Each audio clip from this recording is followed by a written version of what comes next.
Hey guys, I'm James Westhorpe and welcome to today's video. We're going to be talking about training specificity in specific relation to joint angles, okay? So the first thing I want to talk about is the saying that you get what you train for, and with training that pretty much relates to whatever you do in training, your body is going to adapt to. So we have to remember that our body is always adapting, whether we're playing a game or competing, like whether we're running a 100-meter sprint, or if we're playing a game of Australian rules or squash or whatever, our body is always adapting. The energy systems, the organs, bones, muscles, everything is adapting to that specific task that you're doing at that time. So we have to look at in training, are we training specifically for an adaptation or are we training for performance? And they're two different things that we need to distinguish depending on where we are within season at that time. Strength is specific to the joint angles in which we train it in. So therefore, we're always going to be our strongest within that range of motion which we most often train. So for example, if we're going to squat deep, like ass to grass kind of squat, we're going to be pretty strong through a full range of motion. Whereas if we're someone else who like half squats or cuts our range of motion with say a box or something like that, we're going to be pretty strong through that range of motion, but as soon as we ask our body to go that little bit deeper, it might be a little bit of a struggle for us until we actively start training that more often.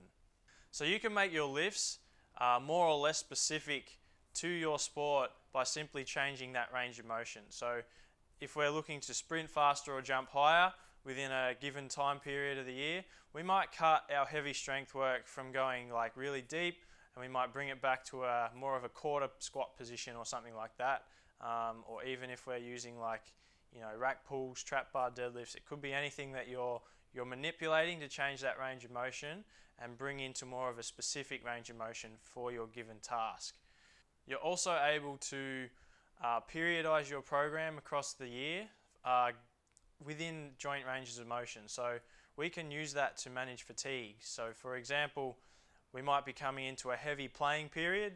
We might want to reduce that range of motion, so the joint stress, and bring it back to say more of a shallower, if we're doing split squats, we might do more of a shallow squat as opposed to a real deep split squat, because we know going deeper and increasing the range of motion is going to have a higher muscle damage outcome for us, and which may impede our recovery a little bit. So if training at more specific joint angles seems to be better for performance outcomes, so if we're training a quarter squat as opposed to a full squat and we're going to get a better outcome for sprinting and jumping, why do we not want to train this range of motion all the time?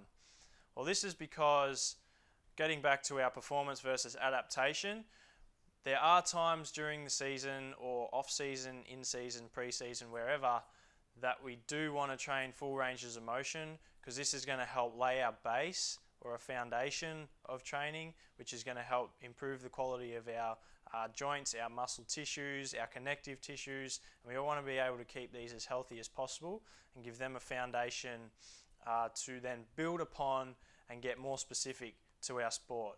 So for example, early off season, we might start going more of a deep squat to get full range of motion, really help develop our muscle mass, our tissues, strength through full range of motion, which is really important. And then as we move into a later pre-season phase, we're then going to go more specific. So that's when we might bring in more of our quarter squats, more of our explosive quarter squats, split squat kind of jumps, that kind of thing, which is going to be much more specific to our sport if we're involving, say, running or jumping or something along those lines. So getting back to our joint angles with specificity, we don't want to train that all the time, because say if we get into a compromised position in our sport, so let's take Aussie rules for example, if we get into like a really deep joint angle position that's really not optimal, say we're in a pack situation and we're on the ground, we need to be able to be strong through that full range of motion to get ourselves out of that safely without causing any injury.